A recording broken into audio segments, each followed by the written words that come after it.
Hello అండి, అందరికీ నమస్తే. Good morning. నేను మీ శ్రీనివాస్ని. తెలుగు న్యూస్ అనాలిసిస్ వీడియోకి స్వాగతం. అందరూ కూడా సబ్స్క్రైబ్ చేసుకోండి. కొత్త వాళ్ళకి మన వీడియో లింక్ షేర్ చేయండి. మీ కాంటాక్ట్స్లో ఉన్న వాళ్ళకి చాలామందికి మన కంటెంట్ ఎలా ఉంటుంది, మన ఛానల్ ఎలా ఉంటుందని చెప్పి సబ్స్క్రైబ్ చేయించండి అండ్ లైక్ చేయండి. ఫస్ట్ మీ ప్రతి లైక్ ఇంపార్టెంటే. సో కంటెంట్ చూసుకుంటే జిల్లాల పునర్విభజన ప్రక్రియ కాస్త మార్పులు చేర్పులు జరిగే అవకాశం ఉంది. 29 జిల్లాలు కాకుండా 28 జిల్లాలే ఉండేలా ప్రభుత్వం చూస్తోంది. ఎందుకంటే ఈ ముఖ్యంగా రాయలసీమ ప్రాంతంలో ఈ రాయచోటి, రాజంపేట, రైల్వే కోడూరు ఈ ప్రాంతాల్లో కాస్త ప్రజల నుంచి వ్యతిరేకత వస్తుండటంతో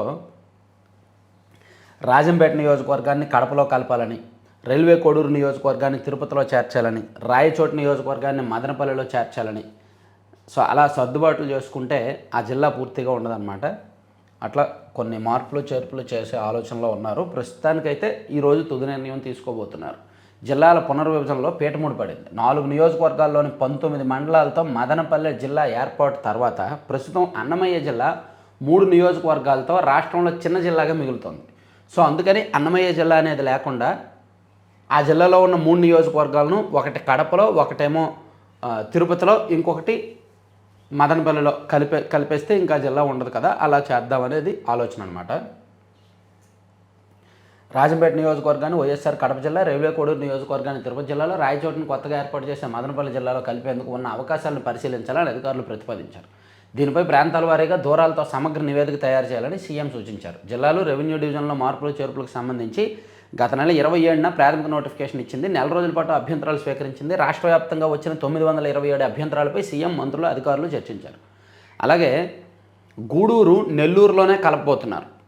సో నెల్లూరుకి ఏమీ మిగలలేదు కాబట్టి గూడూరు డివిజన్ని నెల్లూరులో కలపాలని, అలాగే దర్శి నియోజకవర్గంలో కురిచేడు అండ్ దొనకొండ మండలాలను మార్కాపురం నియోజకవర్గం జిల్లాలో కలపాలని, దర్శి నియోజకవర్గంలో ఉన్న మండలాల్లో దొనకొండ, కురిచేడు మార్కాపురంకి దగ్గరగా ఉంటాయి. ఎర్రగొండపాలెం ఆనుకొని మార్కాపురం ఆనుకొని ఉంటాయి. సో ఆ 2 మండలాలని మార్కాపురం జిల్లాలో కలిపి మిగిలిన మండలాలని ఒంగోలు, ప్రకాశం జిల్లాలో ఉంచాలని నిన్న మాట్లాడారు. ప్రాథమికంగా చర్చించారు. అది ఇంకా ఫైనల్ డెసిషన్ అయితే కాదు.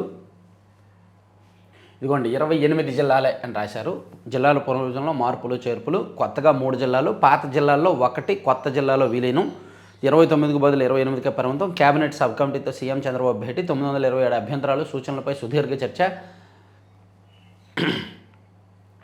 ఇక్కడ మార్పులు ఎలా ఉంటాయనేది రాశారనమాట.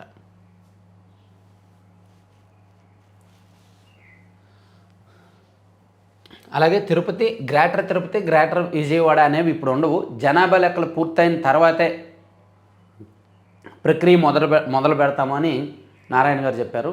జనాభా లెక్కలు పూర్తయ్యాక ఈలోగా స్థానిక సంస్థల ఎన్నికలు జరిగిపోతాయి కాబట్టి అక్కడికి వచ్చే కొత్త సర్పంచులు వాళ్ళు ఒప్పుకోరనమాట. కొత్తగా మా సర్పంచుల పదవులు వచ్చాక మా గ్రామాలను తీసుకెళ్ళి కార్పొరేషన్లో విలీనం చేసేస్తామంటే ఎట్లా, వాళ్ళ పదవులు పోతాయిగా. సో ఇది ఇప్పుడప్పుడే అయ్యే ప్రక్రియ కాదు. అయితే ఇక ఎంజీ నరేగా రద్దుపై ఆందోళన పథం. 5 నుంచి దేశవ్యాప్త నిరసనలు. రైతు చట్టాల మాదిరిగా భారీ పోరు. కాంగ్రెస్ వర్కింగ్ కమిటీ ఏకగ్రీవ తీర్మానం. ఇది మరో పెద్ద నోట్ల రద్దు లాంటిది. రాహుల్, మోదీ సర్కారు ప్రజాగ్రహాన్ని చూస్తుందన్న ఖర్గే. నిజంగా మహాత్మా గాంధీ జాతీయ గ్రామీణ ఉపాధి హామీ పథకం MGNREGA, ఇందులో అందరూ చూస్తున్నది కేవలం పేరు మార్చారనే. మహాత్మా గాంధీ పేరు తీశారు, జీరామ్జీ అనే పేరు తీసుకొచ్చారు అనే దేశం మొత్తం చూస్తుంది. కానీ అందులో చట్టం మార్చేశారు. రాష్ట్రాలకు వచ్చే నిధులను కోత పెట్టారు. ఇన్నాళ్ళు రాష్ట్రాలు ఒక 10% ఖర్చు చేస్తే చాలు, కానీ ఇప్పుడు మాత్రం రాష్ట్రాలు 40% ఖర్చు చేయాలి. సో ఇన్నాళ్ళు ఉన్న నిబంధనల్లో వేతనాలు పూర్తిగా ఒక రాష్ట్రంలో 5,000 కోట్లు వేతనాలకు ఖర్చు అయితే 5,000 కోట్లు కేంద్రమే ఇచ్చేది. కానీ ఇప్పుడు 3,000 కోట్లు కేంద్రం ఇస్తుంది, 2,000 కోట్లు రాష్ట్రం భరించాలి. అలాగే పరిపాలనా ఖర్చులు, మెటీరియల్ కాంపనెంట్లో కూడా 40% రాష్ట్రాలు భరించాలి. ఇది ఆ రాష్ట్రాలకు గుదిబండగా మారబోతోంది. ముఖ్యంగా ఆ పథకాన్ని ఎక్కువగా వాడుకుంటున్న ఆంధ్రప్రదేశ్ లాంటి రాష్ట్రాలు నష్టపోతాయి. కాబట్టి దేశవ్యాప్తంగా కాంగ్రెస్ వాళ్ళు నిరసనల్లో ఈవెన్ మన ఆంధ్రప్రదేశ్లో కూడా చేస్తే బాగానే ఉంటుంది. ఎందుకంటే ఎక్కువ నష్టపోయేది మన ఆంధ్రప్రదేశ్ రాష్ట్రం. ఇప్పుడు గడిచిన సంవత్సరం 2024-25లో ఈ MGNREGSలో 7,470 కోట్ల వరకు మన ఆంధ్రప్రదేశ్లో ఖర్చు చేశారు. దానిలో కేవలం 747 కోట్లే మన రాష్ట్రం ఖర్చు చేసింది. మిగిలిందంతా కేంద్రమే ఇచ్చింది. కొత్త రూల్స్ ప్రకారం మన రాష్ట్రం సుమారుగా 3,200 కోట్లు ఖర్చు చేయాలి కొత్త రూల్స్ ప్రకారం. అంటే భారమే కదా. అలా అన్ని రాష్ట్రాలకు కూడా నిధులు కోత పెట్టింది కేంద్రం. సో అందుకని దాని మీద కాంగ్రెస్ పార్టీ దేశవ్యాప్తంగా ఆందోళన పదంకి రెడీ అవుతోంది. న్యాయమూర్తుల కళ్ళకు గంతలు కట్టలేరు, హైకోర్టు సీజే ధర్మాసనం ఘాటు వ్యాఖ్య. ఇక్కడ దీని మీద చాలామంది కామెంట్ చేయొచ్చు, అది ఇంకా పథకం ఎందుకు, దానికి పథకానికి వెళ్లకుండా ఇంట్లో కూర్చొని డబ్బులు తీసుకుంటారు, అదంతా అవినీతి జరుగుద్దని చాలామంది కామెంట్ చేయొచ్చు. ఎందుకంటే ఈ వీడియో చూసే ప్రతి 100 మందిలో 99 మందికి ఈ పథకం లబ్ధి అందదు, తెలియదు కూడా, దాని విలువ తెలియదు. గ్రామీణ ప్రాంతాల్లో ఏమీ లేని వారికి కడుపు నింపుకోవడానికి ఈ పథకం ఉపయోగపడుతుంది. ఊర్లలో ఏమీ లేని వాళ్ళకి మాకు పని కావాలండి, మాకు పని ఏమి లేదండి, మాకు పని కావాలి అని చెప్పి ప్రభుత్వానికి దరఖాస్తు చేసుకుంటే వాళ్ళకి 2 రోజుల్లో పని చూపించాలి. పని చూపించకపోయినా వాళ్ళకి డబ్బులు ఇవ్వాలి. సో అలా పేదల కడుపు నింపడానికి ఈ పథకం ఉపయోగపడుతుంది. ప్రపంచవ్యాప్తంగా అతిపెద్ద ఉపాధి పథకం ఇది. కాబట్టి ఈ పథకానికి కొన్ని ప్రత్యేకతలు ఉన్నాయి. నా వీడియో చూసే వాళ్ళకి దీని విలువ తెలియదు, ఎందుకంటే వాళ్ళు ఎవరు ఈ స్కీమ్కి వెళ్ళరు కాబట్టి. కానీ వాళ్ళ పేరెంట్సో లేదంటే వాళ్ళ ఊర్లో వాళ్ళో వెళ్తారు, వాళ్ళని అడిగి తెలుసుకొని కామెంట్ చేయాలి. న్యాయమూర్తుల కళ్ళకు గంతలు కట్టలేరు, హైకోర్టు సీజే ధర్మాసనం ఘాటు వ్యాఖ్య. తప్పుదోవ పట్టించినందుకు అధికారికి 2.5 లక్షల ఖర్చులు విధింపు, భవన యజమానులు 2.5 లక్షలు చెల్లించాలని ఆదేశం. న్యాయదేవతకు గంతలు ఉండొచ్చు, కానీ న్యాయమూర్తులకు కాదు అని హైకోర్టు ఘాటుగా వ్యాఖ్యానించింది. వాణిజ్య అవసరాల కోసం నిర్మిస్తున్న భవనాన్ని నివాస గృహం కోసం అంటూ కోర్టును తప్పుదోవ పట్టించేందుకు యత్నించిన పశ్చిమ గోదావరి జిల్లా భీమవరం పురపాలక సంఘం అప్పటి కమిషనర్పై సీజే నేతృత్వంలో ధర్మాసనం ఆగ్రహం వ్యక్తం చేసింది. అంతే, చెయ్యాలి, అలా చేయాలి. ఇక వైకుంఠ ఏకాదశికి ఇవాళ నుంచి జనవరి 7 వరకు ఎస్ఎస్డి టోకెన్లు రద్దు చేశారండి. జనవరి 2 నుంచి సర్వదర్శనాలకు అనుమతి. వైకుంఠ ఏకాదశిని పురస్కరించుకొని తిరుమల శ్రీ వెంకటేశ్వర స్వామి ఆలయంలో తీర్థ విస్తృత ఏర్పాట్లు చేపట్టింది. మంగళవారం వేకువజామున ఆలయాన్ని తెరిచి స్వామివారికి ఏకాంతంగా పూజాది కైంకర్యాలు నిర్వహించనుంది. అనంతరం భక్తులకు వైకుంఠ ద్వార దర్శనాలను ప్రారంభిస్తుంది. ఎవరైనా వెళ్తే జాగ్రత్తగా వెళ్ళిరండి. దయచేసి తొక్కిసలాట జనం ఎక్కువగా ఉన్న చోటుకైతే వెళ్ళొద్దు. వెంకటేశ్వర స్వామి మహిమ వైభవాలు ఎప్పుడూ ఉంటాయి. వైకుంఠ ద్వార దర్శనం వైకుంఠం ద్వారం ద్వారా వెళ్తే, ఏది ఉత్తరాది ద్వారం ద్వారా వెళ్తే దర్శించుకుంటే పుణ్యం వస్తుంది, స్వర్గానికి వెళ్తామనే నమ్మకం చాలామందిలో ఉంది. సో ఎవరి నమ్మకం వాళ్ళది. వెళ్ళిన వాళ్ళు జాగ్రత్తగా వెళ్ళిరండి, ప్రాణాలు గుప్పెట్లో పెట్టుకొని వెళ్ళిరండి. రప్ప అని రెచ్చిపోతే జైలే. జగన్ పుట్టినరోజున పేరిట పెట్టరేగిపోయిన వైకాపా మోకలు, రోడ్డుపై పొట్టేళ్లను నరుకుతూ జగన్ చిత్రాలకు రక్తతర్పణలు, ప్రజలను భయపెట్టేలా కత్తులతో రోడ్లపై ప్రదర్శన, 16 కేసులు 63 మంది అరెస్టు, పలువురిని రోడ్లపై నడిపిస్తూ కోర్టుకు తీసుకెళ్లిన పోలీసులు. అదేంటో అర్థం కాదు. పార్టీ అధినేత పుట్టినరోజు అయితే ఎవరైనా పాలు పంచుతారు, పువ్వులు ఏంటది పళ్ళు పంచుతారు, లేదా రక్తదానాలు చేస్తారు, అవయవదానాలు చేస్తారు, లేదా క్షీరాభిషేకాలు చేస్తారు, లేదా హారతలు ఇస్తారు. వీళ్ళేమో బలిచ్చారు. పాపం అదేం కొత్త సంస్కృతో తెలియదు. ప్రపంచంలో ఎక్కడైనా ఉందా ఇలా? సినిమాల్లో ఉంటుందేమో, బయట ఉండదేమో కదా. కానీ వీళ్ళు రప్ప వైకాపా అధినేత జగన్మోహన్ రెడ్డి పుట్టినరోజు సందర్భంగా ఉన్మాదంతో పెట్టరేగిపోయిన వైకాపా నాయకులు కార్యకర్తలపై పోలీసులు ఉక్కుపాదం మోపుతున్నారు. రాజకీయ ముసుగులో రౌడీయిజాన్ని అరాచకాన్ని ఏమాత్రం ఉపేక్షించేది లేదంటూ కఠిన హెచ్చరికలు పంపిస్తున్నారు. ఈ నెల 21న ఆ తర్వాత రాష్ట్రంలోని పలు చోట్ల వైకాపా నాయకులు కార్యకర్తలు కొందరు రౌడీ షీటర్లు నేరచరితలతో కలిసి నడి రోడ్డు పైన పెద్ద పెద్ద కత్తులు తలవార్లు చేతపట్టుకుని ప్రదర్శనలు ఇస్తూ పొట్టేళ్లను నరుకుతూ ఆ రక్తంతో జగన్ ఫ్లెక్సీలకు అభిషేకం చేస్తూ 2029లో రప్ప నరుకుతామని ప్రజలను తీవ్ర భయభ్రాంతులకు గురి చేశారు. ఆ చిత్రాలు వీడియోలను సామాజిక మాధ్యమాల్లో వైరల్ చేశారు. అందుకని వాళ్ళని అరెస్ట్ చేసి నడిపించుకొని తీసుకువెళ్ళారు. ఇది తప్ప ఒప్ప చెప్పండి. వాళ్ళు అసలు రప్ప అనడం వల్ల ఆ పార్టీకి ఏమైనా యూజ్ ఉందా? ఏంటా రప్ప? అదొక బెదిరింపు కాదా? ఒక సినిమాలో హీరో విలన్కి ఇచ్చే వార్నింగ్ అది, రప్ప నరుకుతానని. వీళ్ళు ప్రజలకు ఇస్తున్నారా, టీడీపీ వాళ్ళకి ఇస్తున్నారా? అంటే రేపు పొద్దున్న అధికారంలోకి వస్తే నరికేస్తారా? అది ఆ పార్టీ వాళ్ళకు బుద్ధి ఉండాలి కదా. ఆ నియోజకవర్గం వాళ్ళకు, ఆ రాష్ట్ర అధ్యక్షుడికో పార్టీ అధ్యక్షుడికో నాయన అలా తప్పురా, అలా చెయ్యొద్దురా అని చెప్పాలిగా. చెప్పడు, ఆయన చెప్పడు, వీళ్ళు మారరు. ఉన్మాదం పెట్టరేకపోతుంది. ఉన్మాదం పెట్టరేకపోతే పోలీసులు ఎందుకు ఊరుకుంటారు, ప్రజలు ఎందుకు ఊరుకుంటారు, ప్రభుత్వాలు ఎందుకు ఊరుకుంటాయి?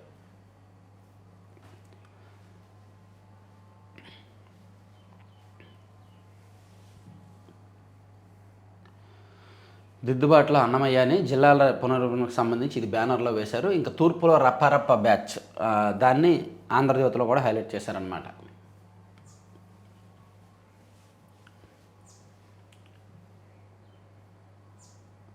అంతా అధికారులే చూసుకుంటారు. కల్తీ నెయ్యి వ్యవహారంతో నాకేం సంబంధం? సిట్ అధికారుల ప్రశ్నలకు భూమన సమాధానం. 2.5 గంటల పాటు విచారణ. ఇక పాఠాలు ఉచితం, కొలువులు సులభం. ఇది పల్లెటూరు కోడింగ్. 500 మంది ఉద్యోగాల సాధనలో కీలక పాత్ర. ఐఐటి బాంబేలో ఎంటెక్, మంచి ప్యాకేజీతో సాఫ్ట్వేర్ ఉద్యోగం. అమెరికాలో పనిచేసిన అనుభవం. ఇలాంటి నేపథ్యం ఉన్న వాళ్ళు స్వదేశానికి వచ్చాక ఏం చేస్తారు? ఇంకా భారీ ప్యాకేజీతో బెంగళూరులోనో హైదరాబాద్లోనో స్థిరపడాలనుకుంటారు. కానీ పల్నాడు జిల్లా వినుకొండ మండలం విఠంరాజుపల్లికి చెందిన రామాంజిరెడ్డి అందరిలో ఆలోచించలేదు. యువ గ్రాడ్యుయేట్లు, పోస్ట్ గ్రాడ్యుయేట్లు నిరుద్యోగులుగా మిగిలిపోతుండటంపై మదనపడ్డారు. విద్య ఇతరులకు కూడా ప్రయోజనం చేకూర్చాలి అని తల్లిదండ్రులు ఇచ్చిన సలహాతో ప్రేరణ పొంది గురువుగా మారారు. తను వర్క్ ఫ్రమ్ హోమ్ చేస్తూనే ఖాళీ సమయాల్లో గ్రామీణ ప్రాంత యువతకు ఉచితంగా కోడింగ్ పాఠాలు నేర్పిస్తున్నారు. ఇప్పటి వరకు 500 మందికి పైగా విద్యార్థులు గూగుల్, అమెజాన్, అడోబ్ తదితర కంపెనీల్లో భారీ ప్యాకేజీలతో ఉద్యోగులకు ఎంపికయ్యేలా వాళ్ళని తీర్చిదిద్దారనమాట రామాంజిరెడ్డి. ఆయనే కోడింగ్ ట్రైనింగ్ ఫ్రీగా ఇచ్చి ఉద్యోగాల మెలకువలు నేర్పించి ఉద్యోగాలు వచ్చేలా కృషి చేస్తున్నారు. మంచి విషయం. ఇటువంటి వాళ్ళకి కదా అవార్డులు ఇచ్చి ప్రోత్సహించాలి. ఇటువంటి వాళ్ళకి సబ్సిడీ ఇచ్చి వాళ్ళ చేత ఇన్స్టిట్యూట్లు పెట్టిస్తే మంచిది కదా.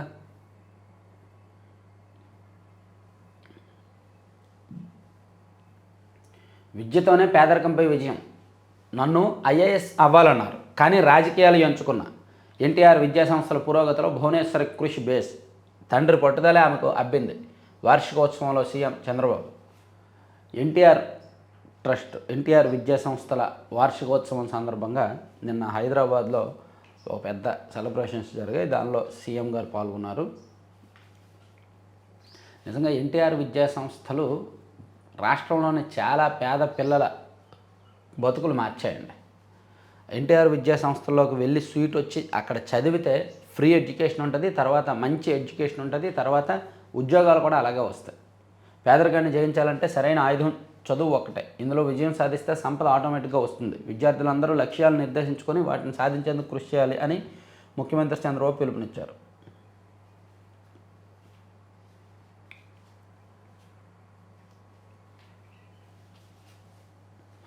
సో ఈ విద్యాసంస్థలో చదువుకున్న 4 గ్రూప్ 1కు, 3 జూనియర్ సివిల్ జడ్జి పోస్టులకు ఎంపికయ్యారు. దేశంలోని ప్రముఖ విద్యా సంస్థల్లో 29 మందికి సీట్లు వచ్చాయి. ఎన్టీఆర్ ట్రస్ట్ ద్వారా 10 లక్షల మంది రక్తదానం చేశారు. 273 మంది థలసీమియా బాధితులకు ఉచితంగా రక్త మార్పిడి చేశారు. సంజీవని క్లినిక్ ద్వారా 22 లక్షల మందికి వైద్యం చేయించారని ఆ ట్రస్ట్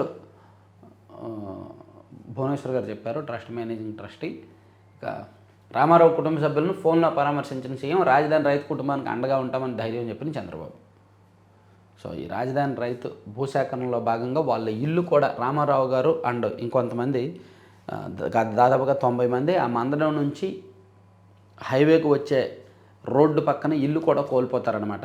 ఆ ఇల్లు కోల్పోవడం వాళ్ళకి ఇష్టం లేక, ఆల్రెడీ మేము భూములు ఇచ్చి నష్టపోయాము, మళ్ళీ ఇప్పుడు మా ఇల్లు కూడా ఇచ్చేయాలా మీకు, మేము భూములు ఇచ్చినందుకు మీరు ఎక్కడో మాకు వాగుల దగ్గర, పనికిమాలిన చెరువు దగ్గర మాకు తిరిగి ప్లాట్లు ఇచ్చారా, అది దేనికి పనికిరావు అని ఆవేదనతో ఆ రైతు చనిపోవడం, నిన్న పరామర్శకు కేంద్ర మంత్రి గారు వెళ్ళడం అన్నీ జరిగాయి. సో సీఎం గారు వాళ్ళకి ఫోన్లో పరామర్శించారంట. ఇక సిఫార్సుల వలలో పడద్దు, శ్రీవారి దర్శనాలకు నకిలీ లేఖలతో దళారుల మోసాలు, తిరుమల వచ్చి ఇబ్బందులు పడుతున్న భక్తులు. రప్ప అంటే రఫ్ ఆడించారు. నల్లజర్లలో జగన్ జన్మదిన వేడుకలో వైకాపా శ్రేణుల అరాచకం. పొట్టేలు నరికి ఆ రక్తంతో జగన్ చిత్రపటానికి అభిషేకం. 7గురిని అరెస్ట్ చేసి నడి రోడ్డుపై కిలోమీటర్ నడిపించిన పోలీసులు. ఈ రక్తాభిషేకాలు. వైకాపా ఉన్మాదానికి పరాకాష్ట. అవసరమైతే అరాచక శక్తుల రాష్ట్ర బహిష్కరణ. హోంమంత్రి అనిత హెచ్చరిక. జగన్పై అభిమానంతోనే అభిషేకాలు. వైకాపా ఎస్సీసీల అధ్యక్షుడు సుధాకర్ బాబు. ఇదిగో ఇటువంటి వాళ్ళు ఉండటం వల్లే పార్టీ సంకనాకపోయారు. జగన్పై అభిమానంతో దీంతో అభిషేకం చేయాలా? క్షీరాభిషేకాలు చేయండి, లేదా పంచామృతాలతో అభిషేకాలు చేయండి. దేవుడు రక్తాభిషేకమా కోరుకునేది? రక్తాభిషేకం దేవుడికి ఏ సందర్భంలో చేస్తారు? ఏ సందర్భంలో చేశారు? అమ్మవారికి ఉగ్ర రూపంలో ఉన్నప్పుడు, ఆగ్రహంతో ఉన్నప్పుడు, ఆ రూపం ఆ అవతారంలో ఉన్నప్పుడు మాత్రమే చేశారు. సో అంతే తప్ప ప్రతి ఒక్కరికి అన్ని వేళ ఈ అభిషేకాలు చేయరు. దేవుడు శాంతిమూర్తిగా ఉండాలని ప్రజలు కోరుకుంటారు. శాంతిమూర్తికి ఈ అభిషేకం అక్కర్లేదు. దాన్ని సమర్థించేలా మాట్లాడడం కూడా అవివేకం, అజ్ఞానమే. సుధాకర్ బాబు గారు మైండ్ పనిచేయక్కర్లా. దాన్ని ఎలా సమర్థిస్తారు? జగన్పై అభిమానంతో క్షీరాభిషేకాలు చేయండి, జగన్మోహన్ రెడ్డి గారు ఫోటో పెట్టుకొని అభిషేకాలు చేయండి, లేదా పంచామృతాలు తెచ్చి అభిషేకం చేయండి, తేనెతో అభిషేకం చేయండి. అంతే తప్ప దీంతో అభిషేకాలు చేస్తారా? ఉగ్రరూపానికి పరాకాష్ఠ కదా, ఉగ్రరూపంలో ఉన్న వరకు అలా చేస్తారు. జగన్మోహన్ రెడ్డి గారిని శాంతి స్వరూపుడుగా చూపించాలి. అలాంటప్పుడు వేరే అభిషేకాలు చేయాలి తప్ప ఇది కాదు. దాన్ని సమర్థించకూడదు, తప్పు పట్టాలి. వీళ్ళ బాధ అదే, తప్పు చేసిన వాళ్ళని సమర్థిస్తారు గుడ్డిగా. అప్పుడు వాళ్ళు ఇంకా రెచ్చిపోతారు. ఈ పార్టీలో వచ్చిన పెద్ద బాధ అదే. ఎమ్మెల్యేలు, ఎంపీలుగా పనిచేసిన వాళ్ళు, ఒరే బాబు వద్దురా, అలా చేయకూడదురా, ప్రజలు భయపడతారా అని చెప్పాలి. అలా చేయరు. నెయ్యి నుంచి తలనీలాల వరకు ప్రతి దానిలోనూ కుంభకోణమే. బ్రాహ్మణ్ కార్పొరేషన్ చైర్మన్ బుచ్చి రాంప్రసాద్. 16 మంది ఐపీఎస్లకు పదోన్నతి. విశాఖపట్నం సిపి బాగ్చీకి డీజీపీ హోదా. పలువురు ఎస్పీలకు ప్రమోషన్.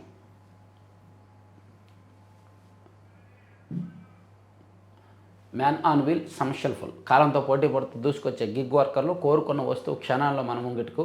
రాష్ట్రంలో 3 లక్షల మంది గిగ్ వర్కర్లు ఉద్యోగ సామాజిక భద్రత కల్పించాలని ప్రభుత్వానికి వినతి.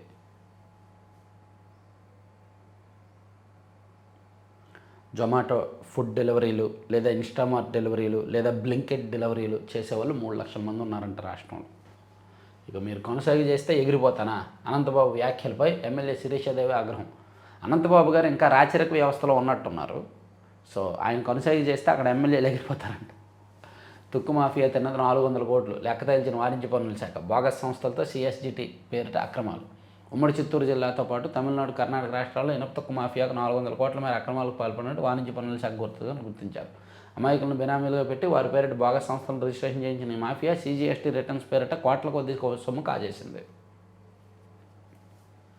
ఓకే, వద్దని చెప్పినా అల్లు అర్జున్ వచ్చారు. సంజయ్ థియేటర్ తొక్కిసలాట ఛార్జ్షీట్లో వెల్లడి. 112 పేజీలతో న్యాయస్థానంలో సమర్పించిన పోలీసులు. సో అక్కడ థియేటర్ యాజమాన్యం ఉంది తప్పు, అనుమతులు తీసుకోలేదు. ప్లస్ అక్కడికి వద్దు అని చెప్పినా సరే అల్లు అర్జున్ వచ్చారు. ఆయన రావడం వల్లనే జనం అందరూ బయటకు వచ్చేసి తొక్కిసలాట జరిగింది అని నిన్న ఛార్జ్షీట్లో చాలా క్లియర్గా పేర్కొని అల్లు అర్జున్ని A11గా చేర్చారనమాట. తర్వాత మహిళ ఆర్థిక స్వావలంబనలో సిఎస్ఆర్ పాత్ర కీలకం. పురంధేశ్వరి.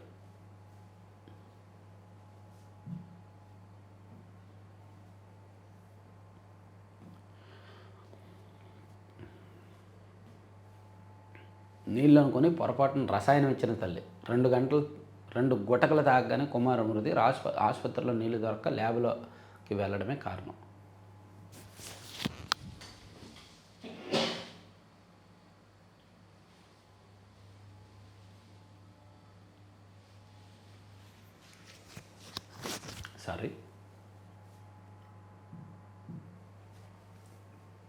కుల మత విభేదాలు లేని యువతతోనే ప్రగతి సాధ్యం.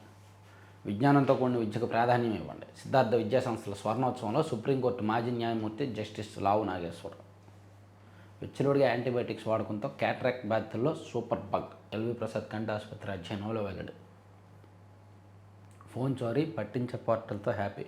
పోలీస్ స్టేషన్ చుట్టూ తిరగకుండా ఒక్కసారి ఇంట్లో నుంచి ఫిర్యాదు చేస్తే సరే విజయవంతంగా పనిచేస్తున్న CEIR పోర్టల్. సో ఫోన్ పోతే ఆ పోర్టల్లో రిజిస్ట్రేషన్ చేసుకుంటే ఇమీడియట్గా వస్తుందంట. ఫిర్యాదు ఎలా చేయాలి అనేది కూడా ఇచ్చారు. మీ ఫోన్ పోయినా, చోరీకి గురైనా వెంటనే టెలికాం ఆపరేటర్కి ఫోన్ చేసి సిమ్ కార్డు బ్లాక్ చేయించాలి. ఇది మీ నెంబర్ దుర్వినియోగాన్ని అరికడుతుంది. ఆ తర్వాత పోలీసు విభాగం వెబ్సైట్లో కానీ, యాప్లో కానీ పోలీస్ స్టేషన్లో EFIR ఫైల్ చేయాలి. ఆన్లైన్లో అవకాశం లేని వారు పోలీస్ స్టేషన్కి వెళ్ళాలి. ఆ తర్వాత ఫిర్యాదు డిజిటల్ ప్రతిని భద్రపరుచుకోవాలి. FIR అయిన తర్వాత ఆ CEIR.sanchar.sati.gov.in పోర్టల్లోకి వెళ్ళి బ్లాక్ స్టోలెన్ లాస్ మొబైల్ అనే ఆప్షన్ ఎంచుకొని పోర్టల్లో mobile phone model number, IMEI number, కొనుగోలు చేసిన బిల్లు ఉంటే దానికి పోలీస్ ఫిర్యాదును అప్లోడ్ చేయాలి. ఈ వివరాలన్నీ నమోదు చేయగానే మీ ఫోన్ పని చేయకుండా బ్లాక్ అవుతుంది. వేరే సిమ్తో ఎవరైనా ప్రయత్నించినా పనిచేయదు. అలా చేసిన వెంటనే పోలీసులకు, పోర్టల్కు అలర్ట్ వస్తుంది. దాంతో పోలీసులు ఆ ఫోన్ రికవరీ చేయడానికి అవకాశం కలుగుతుంది అని. సో ఫోన్ పోతే ఏం చేయాలనేది ఇచ్చారు. జనగణన పూర్తవగానే గ్రేటర్ విజయవాడ, గ్రేటర్ తిరుపతి ప్రక్రియ. అప్పుడు ఎన్నికలు అవుతాయి కదా. ఎన్నికలు అయిపోయాక కొత్తగా వచ్చిన వాళ్ళు ఒప్పుకోరు కదా. RSSలో మహిళలకు స్థానం ఎక్కడ? ఓకే, సాక్షికి వెళ్ళి చూస్తే సాక్షిలో దివ్యాంగ ప్రభుత్వం అభాగ్యులతో చెలగాటం 19 నెలలుగా కొత్తగా ఒక్క పింఛన్ అందించిన చంద్రబాబు సర్కారు. Valid point. కొత్తగా ఒక్క పింఛన్ కూడా ఇవ్వలేదంట ప్రభుత్వం, కూటమి ప్రభుత్వం అధికారంలోకి వచ్చిన తర్వాత. కాళ్ళు చేతులు కళ్ళు లేని దివ్యాంగులు ఒంటరి మహిళలైనా కనికరం కరువు. కొత్త పింఛన్లు ఇవ్వకపోగా ఉన్నవి తొలగింపుతో పేదల గొగ్గోలు. ఉన్న పింఛన్లలోనూ 5 లక్షలకు పైగా తొలగింపు. వైఎస్ జగన్ సర్కార్లో 27 లక్షలకు పైగా కొత్త పింఛన్లు. సో ఇది కూటమి ప్రభుత్వం ఆలోచించాల్సిన వ్యవహారమే. వికలాంగులు, వృద్ధులు, వితంతులు చాలామంది కొత్తగా పింఛన్ల కోసం వెయిట్ చేస్తున్నారు.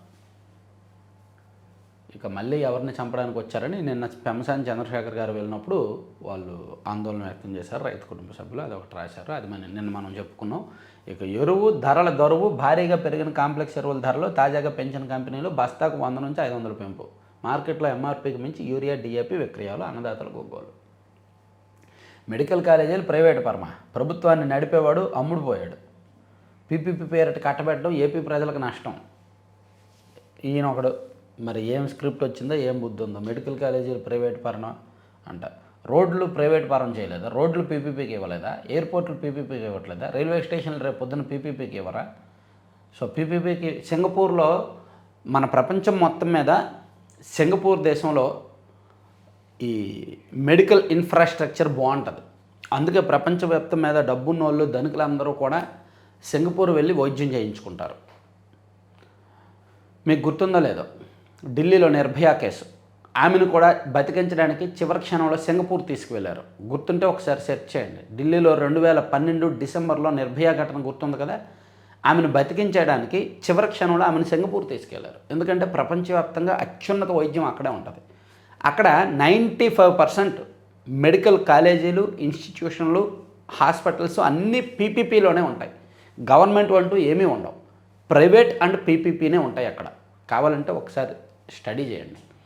అక్కడ అభివృద్ధి చెందిన దేశాలన్నీ కూడా ఎందుకు పీపీపీ వైపు వెళ్తున్నాయి? ఎందుకంటే ఇంకా డెవలప్మెంట్ ఉంటుంది కాబట్టి.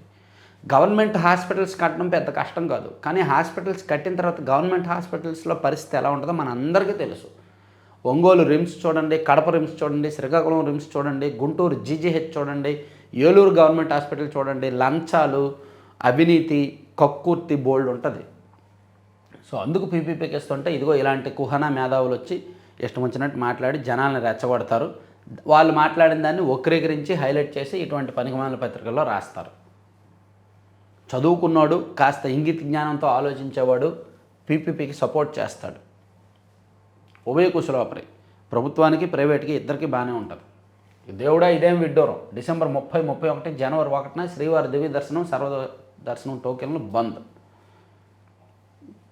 నెల్లూరు జిల్లాలో గూడూరు, నక్కపల్లి డివిజన్గా బదులు అడ్రోడ్ జంక్షన్ డివిజన్, మార్కాపురం జిల్లాలోకి దొనకొండ, కురిచేడు మండలాలు. ఓకే. కొనసాగుతున్న కక్ష సాధింపు. పుష్ప 2 తొక్కిసలాట కేసులో A11గా అల్లు అర్జున్, 23 మందిపై ఛార్జ్షీట్ దాఖలు చేసిన పోలీసులు. అక్కడ ఛార్జ్షీట్ దాఖలు చేస్తే ఇది కక్ష సాధింపు ఏంటి? ఏమైనా జగన్మోహన్ రెడ్డి గారి మీద కేసు పెట్టారా? సాక్షి యాజమాన్యం మీద పెట్టారా? అక్కడ జరిగిన ఇష్యూలో పోలీసులు ఉన్నపలంగా వ్యవహరించారు. ఒకవేళ పోలీసులు అల్లు అర్జున్ గారిని నిందితుడిగా పేర్కొనపోతే అప్పుడు అంత హడావుడి చేశారు పోలీసులు, ఆయన అరెస్ట్ చేశారు, ఇప్పుడు ఆయన పేరే ప్రస్తావించలేదని అంటారుగా మీరే. సో అల్లు అర్జున్ రావద్దన్నా వచ్చాడు, అందుకని ఆయన మీద కేసు పెట్టారు. ఇక ఈ ఏటీ టాప్ 10 న్యూస్ మేకర్స్ 2025లో కొందరు మెరుపులు మెరిపిస్తే ఇంకొందరు మార్కులు అంటించుకున్నారు. అలా వార్తల్లో నిలిచిన ప్రముఖులు అంట. ఇక వారి సంస్థాగత బలం అద్భుతం. కాంగ్రెస్లో లోకలోకలు మళ్ళీ బయటపడ్డాయి. బీజేపీ, ఆర్ఎస్ఎస్ సంస్థాగత బలం అద్భుతం అంటూ దిగ్విజయ్ కొనియాడాడు. 5 నుంచి ప్రజా ఉద్యమం. యాపత్ బాంధవులు. మహిళలకు ఏ క్షణంలో ఏ ముప్పు పొంచి ఉందో తెలియదు. ఈ నేపథ్యంలో ఉమెన్ సేఫ్టీ యాప్స్కు ప్రాధాన్యం పెరిగింది. ఓకే.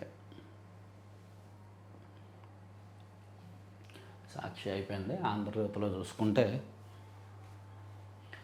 ఆంధ్రజ్యోతిలో A11గా అల్లు అర్జున్ ఇది. తర్వాత కల్తీ నెయ్యి గురించి విన్న తిరుమలలో అది కొత్త విషయం కాదు. ఎన్టీఆర్ కాలం నుంచి నెయ్యి ట్యాంకర్లు వెనక్కి. టీటీడీ మాజీ చైర్మన్ భవన్ వ్యాఖ్యలు.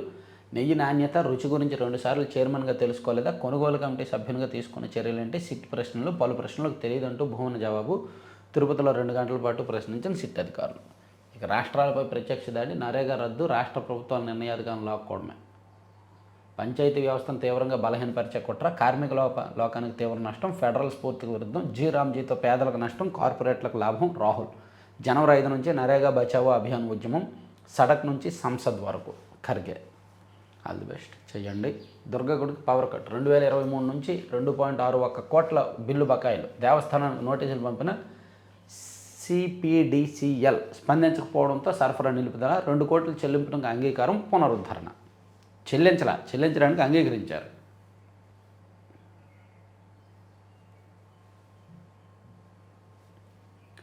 రెండు సెకండ్లలో 700 కిలోమీటర్ల వేగం. ప్రపంచ రికార్డు సృష్టించి చైనా మ్యాగ్లెవ్ రైలు.